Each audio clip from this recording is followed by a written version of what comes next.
Does the perfect WWE theme exist? Well, join us now as we look at the 20 of the greatest WWE themes ever. Be sure to subscribe and hit that notification bell for daily wrestling videos.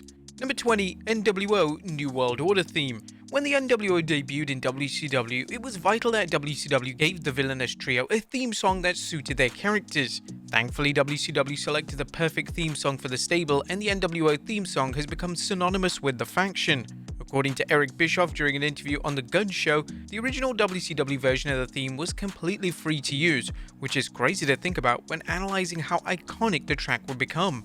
But when you think about the character of the NWO, they were anti-heroes. They were cool, they had a vibe, they had a look. It's one of the reasons that a lot of the interviews that I did with the NWO, I did then in black and white in a grainy film-like format. Nobody else was doing that. Everybody else was colored, bright and shiny. I wanted the NWO to be almost an underground vibe. That music just fit. It was in the catalog, it was free, and it was there. Number 19, Jake the Snake Roberts, Snakebit. Jake the Snake Roberts is rightfully considered to be one of the greatest heels in WWE history, and one of the reasons why Roberts' heel character connected with the fans was that his theme song was exceptional. Roberts' first theme was called Snakebit, and the theme was cold and menacing, as if you could determine what Roberts' character was all about just by hearing the first part of the track. The track was produced by Jim Johnston, and Johnston, as always, did a masterful job in creating a masterpiece that perfectly represented one of WWE's top stars. Number 18, LOD, What a Rush. Now, in terms of notable tag team theme songs, there is perhaps none better than LOD's What a Rush theme. The song is instantly recognizable, and the moment was simply heard, a monumental pop was a certainty. WWE's presentation of the legendary duo was always a controversial subject, yet they truly hit a home run when it came to the theme song, and the credit for the track goes to Jimmy Hart and JJ Maguire. Number 17, The Ultimate Warrior, Unstable. When Jim Johnston was creating a theme song for the Warrior, one of the most important elements had to be that the theme would suit Warrior as he charged down to the ring at 1,000,000 miles an hour. Anything other than a high-energy, quick-paced theme song simply wouldn't have worked, and as was typical with Johnston, he achieved utter greatness. Warrior's theme song, known as Unstable, was everything it needed to be for the time period, and Warrior charged to the ring whilst the track played created some of the most memorable moments of the 80s and 90s. Number 16, DX, Are You Ready? DX's theme song title, Are You Ready, managed to perfectly capture the essence of DX's characters. Shawn Michaels and Triple H were playing by their own rules, and WWE did an excellent job in creating a song that would be used for the next 2 decades. The song screams anti-authority, and an interesting backstage secret about the theme song is that it was originally written by Jim Johnston to be solely used by Shawn Michaels. Speaking on the RRBJ podcast, Johnston stated, "A lot of the times it gets a little confused, because I did write the theme for Shawn Michaels, and that was D-Generation X. I originally wrote for Shawn Michaels. By the time it was out there, he had hooked up with Hunter, and it became a group entity very quickly." Number 15, Rey Mysterio, Booyaka 619. During the Ruthless Aggression era, WWE made the call to change Rey Mysterio's theme song. Mysterio's new theme song would be performed by POD, and it took some time for fans to accept the new theme song, and even Mysterio had reservations at first. Yet over time, the theme song has become an integral part of Mysterio's presentation. He's now used the song for almost 20 years, and it's unlikely that the song is ever going to be changed. The song's catchy, lively, and debuted just in time for Mysterio to ascend into the main event picture in WWE. Number 14, The Rock, Electrifying. The Rock's theme songs have gone through several variations over the years, yet the song titled Electrifying is without question the definitive entrance theme for the Great One. The song instantly creates an atmosphere, and when you hear it guarantees a huge ovation. The song is so well produced that it has different levels and allows The Rock to get the crowd invested at different points amongst the theme song's runtime. The song was produced by Jim Johnston, and Johnston simply couldn't have done a better job in delivering a theme song that presented The Rock like a true megastar. Number 13, Chris Jericho, Break the Walls Down. When Chris Jericho debuted in '99, it was of the utmost importance that WWE debuted Jericho with a memorable theme song.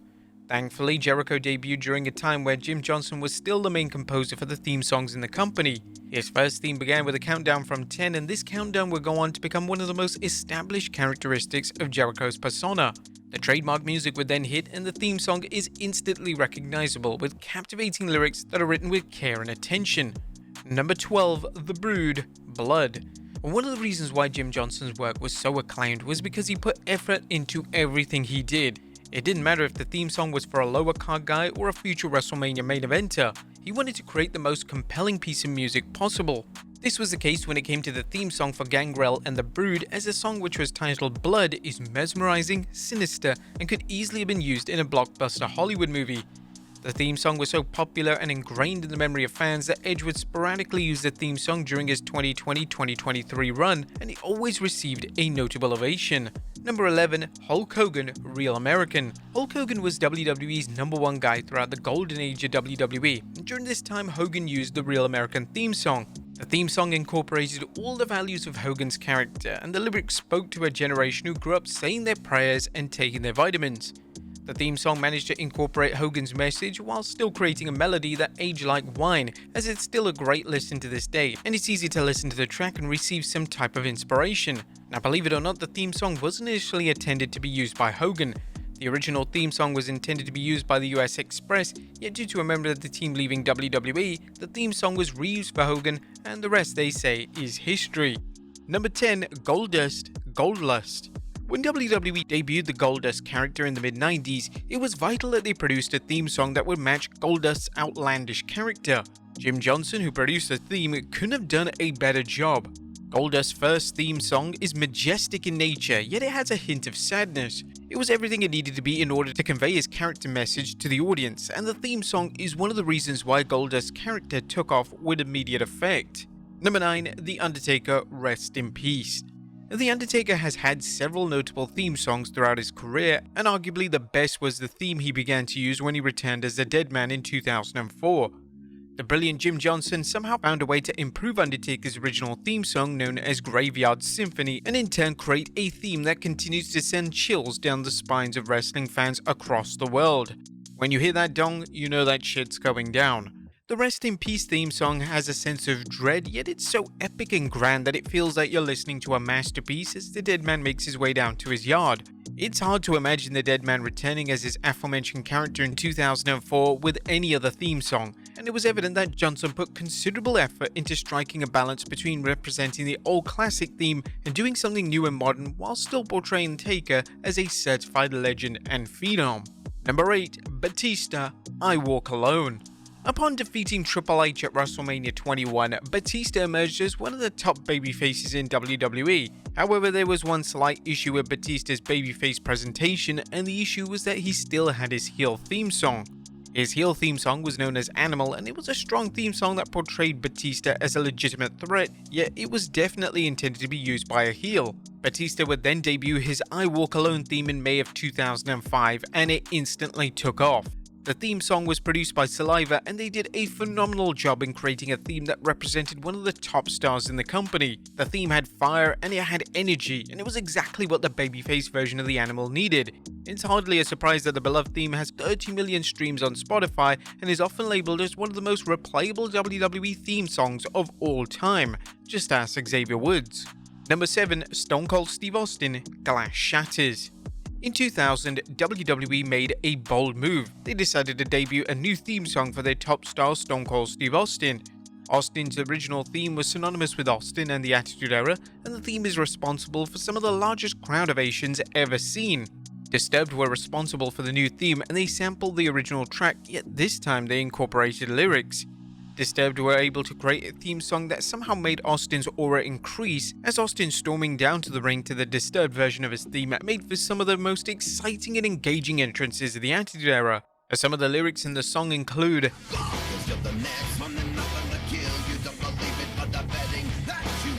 the lyrics were the right fit for Austin, and adding lyrics to an established track is always going to be a risky move, yet it resulted in this incredible theme song.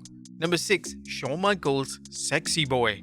In February 93, the legendary Shawn Michaels began to use his Sexy Boy theme on a full-time basis. The song was written by Jimmy Hart, and Hart managed to capture the spirit and character of HBK in one single song. The song was used for HBK throughout his iconic and celebrated career, and there's not a wrestling fan alive that doesn't know the words. In an interview with Wrestling Inc., Jimmy Hart offered some fascinating insight into the theme song, and this is what he had to say. Back in my era, we did Shawn Michaels' Sexy Boy, me and my partner. Here's what happened. When they came to me, they said, look, we need to do a theme song for Shawn going into the ring, so we let Sherry Martel sing it. You know, about Sexy Boy. So when she left, then Vince said, look, you need to get Shawn Michaels to the studio. I said, Shawn, we gotta put your voice on it. He goes, I can't sing. I said, I promise you, I'll make you sing. So when we went in, we knocked it out in about an hour's time. Number 5, John Cena, The Time Is Now. By the time March of 2005 came around, Cena had firmly ascended to become one of the most popular wrestlers in WWE. Numerous demographics had firmly decided that Cena was their guy, and he was the right guy to carry WWE into the next era. At the time of Cena's main event push, he was using the theme song that he'd used for the past 2 years. Basic Thugonomics was a great theme, yet it made sense to debut a new theme for Cena heading into his WWE title showdown with JBL at WrestleMania 21. This is when The Time Is Now was born, and The Time Is Now has become such an anthem that fans often sing along to every single word when Cena appears. Number 4, Kane, Slow Chemical. On paper, the idea of changing Kane's classic theme song and adding lyrics seems ridiculous. The idea could have turned out incredibly cringeworthy, and it could have done irreversible damage to Kane's aura and presentation. But thankfully, this wasn't the case, and WWE would use the Finger 11 song Slow Chemical for Kane's new theme. And to say that it suited Kane would be an understatement. Slow Chemical had all the elements of Kane's original theme, yet the lyrics somehow managed to express the natural evolution of Kane's legendary character. The theme song became so popular and so ingrained into the brains of WWE fans that when they decided to ditch the Slow Chemical song a few years later, there was major backlash from fans.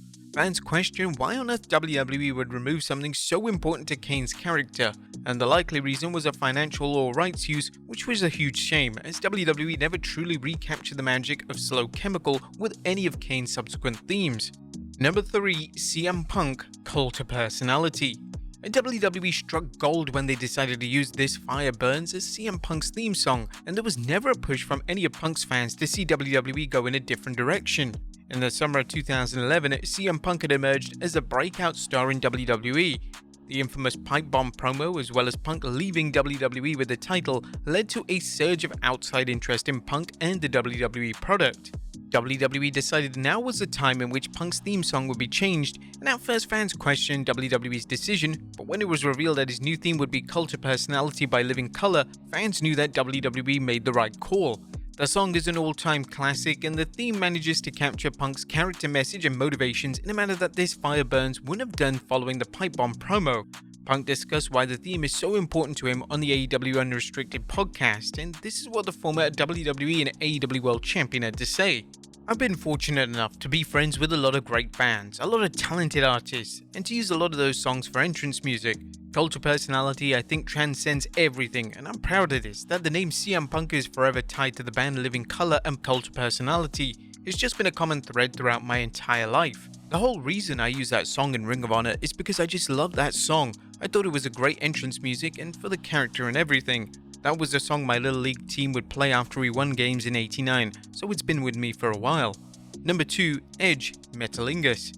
A WWE Hall of Famer Edge began to use Metalingus in late 2004, and the theme song was evidence that the theme song can make a wrestler look like an absolute megastar. At this point in late 2004, Edge was slowly approaching the main event scene, yet when he debuted this new theme song on Raw, everything just seemed to change. The song was simply put the perfect fit for what Edge needed at the time, as the song struck the correct balance of intensity whilst being a song that fans could easily sing along to. The song has become one of the most beloved theme songs in wrestling history, and when Edge joined AEW in 2023, fans saw it as a top priority that AEW used the theme song, and thankfully they did. The wrestling legend would talk about how the theme song came about during an interview with Journey with a frontman, and this is what he had to say. When I was out with my neck injury, I met Mark Trementi. I met him at a Metallica show actually. I went back to his place after, and he played me what would end up being the first Alter Bridge album. I heard Metalingus and I was like, dude, can I use that when I come back? And he said, yeah, of course. So that ended up being the genesis of it, and when I heard it, it was actually Mark singing. It hadn't been Miles yet, so it was in this infancy, but I had heard that song. I was like, okay, that's gonna be what I come to the ring to, and that's how it all started. And number 1, Triple H, The Game. The Game Triple H has been incredibly lucky with his theme songs over the years. Triple H's first theme was called My Time, and the theme was expertly done, so much so that it without question helped fans take him seriously in the main event role. In 2001, Triple H had become the top heel in WWE, and due to this, they decided now was the perfect time to give the Cerebral Assassin a new theme song. The game's new theme song would be performed by Motorhead and would be appropriately titled The Game. The end product was magnificent, and it managed to capture the essence of Triple H's character. The song currently sits at over 80 million streams on Spotify, officially making it one of the most played theme songs in pro wrestling history. During an interview with MTV, Triple H revealed that Jim Johnston was originally tasked with producing the game's new theme, but Johnston couldn't create that sound that Triple H wanted. Years ago, I was making a transition to become this bad guy, known in wrestling as a heel character, and they wanted me to change my music. He said, "We had our music guy Jim Johnston working on it, and it wasn't the sound I wanted. I kept saying I wanted it more raw, more gritty, and I kept saying, think Motorhead, think Motorhead." So finally Jim was like, why don't we just get Motorhead to do it? They were into it and they did the song for me, and they came to one of the shows and Lem and I just hit it off. They played me to the ring a few times. But there you have it folks, the greatest theme songs in WWE history. What do you guys think? Let us know in the comments down below. I'll see you next time with some more wrestling content.